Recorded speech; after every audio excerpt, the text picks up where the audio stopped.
د شیخ رباطي په نوم هغه کس چې له څه مودې راهیسې په رسنیو کې د طالبانو په پلوي سیاسي بحثونو کې ګډون کاوه طالبانو نیولی دی. طالبانو ولې هغه نیولی دی؟ د طالبانو په حکومت کې یوې سرچینې ویلي چې د محمد حسین رباطي په نوم دغه سیاسي شنونکی استخباراتو نیولی دی. دغې سرچینې زیاته کړه رباطي اوس په استخباراتو کې بندي دی.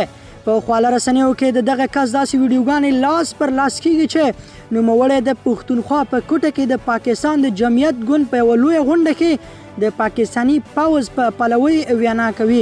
شیخ رباطي چې په دې وروستیو کې په ځایي رسنیو کې د طالبانو په پلوي څرګندونې کولې، په ټلویزیوني بحثونو کې ځان د طالبانو مشر ملا هیبت الله خون ته نږدې کس باله.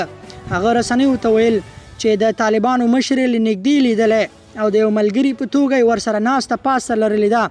نوموړي په یو ټلویزیوني بحث کې چې ولې ملا هیبت الله په عامه توګه نه راڅرګندېږي وویل چې لا هم د افغانستان په فضا بې پیلوټ الوتکې ګرځي.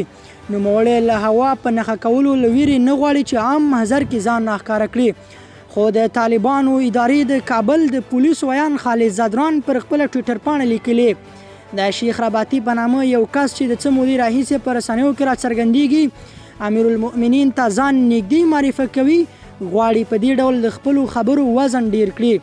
دغه طالب ویان زیاته کړې ده چې نوموړی د هغوی د مشر ملا هیبت الله خون او د هغه له اړوندانو سره هیڅ ډول اړیکه نه لري.